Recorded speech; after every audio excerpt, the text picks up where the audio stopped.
ये सूत्र बताते हैं, संतों की वाणियों में है कि वो मरे नहीं थे किसी से, ये वो प्रतिभा थे, ये वो सत्य धर्म को मानने वाले कबीर साहब थे। उस ईश्वर की इन पर बहुत कृपा थी, या स्वयं ये ईश्वर स्वभाव थे।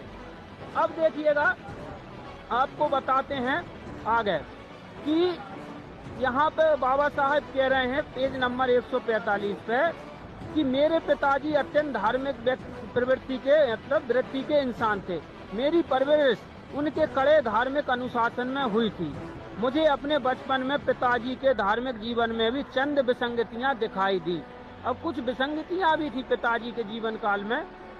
मेरे पिताजी कबीर पंथी थी, अतः उनकी मूर्ति पूजा पर विश्वास नहीं था। उन्होंने अपने पंथ की तमाम किताबें पढ़ रखी थी, कबीर पंथ की हैं। साथ ही रात में नींद के हवाले होने के पूर्व वे मुझे और मेरे बड़े भाई को रामायण और महाभारत के चंद उद्धरण भी सुनाया करते थे पढ़कर, मतलब वो भी सुनाया करते थे। अच्छा, एक चीज है, अब सवाल ये उत्पन्न होता है कि बाबा साहब के पिताजी कबीर पंथ थे, क्योंकि कबीर साहब में कोई भी कमी नहीं है ज्ञान में, लेकिन क्या कारण रहा कि बाबा साहब को कबीर पंथ न अपनाकर कबीर जी के केवल विचार लेने पड़े और बुद्ध जी को अपना गुरु मानना पड़ा। मतलब इससे ये आप कहना चाहते हैं कि बाबा साहेब आम्बेडकर जो है वो कबीर पंथी नहीं थे, उनके पिताजी कबीर पंथी थे, भले ही उन्होंने कबीर साहब जी को अपना गुरु माना था।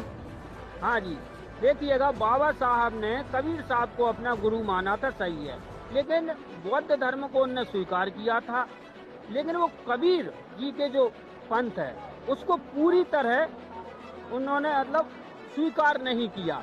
अब उसके कारण बताएंगे क्यों नहीं किया। वो मतलब वो चाहते तो ये कबीर धर्म स्वीकार कर सकते थे, लेकिन उन्होंने क्यों नहीं किया, यहाँ पे आपको बताएंगे। देखो, ये बाबा साहब की पुस्तक है, उनकी जो मेरी आत्मकथा, इसी के पेज नंबर पे 30 पे लिखा है कि मेरे पिताजी कबीर पंथ होने के चलते, देखिएगा, उन्हें मांस मछली और शराब से परहेज था।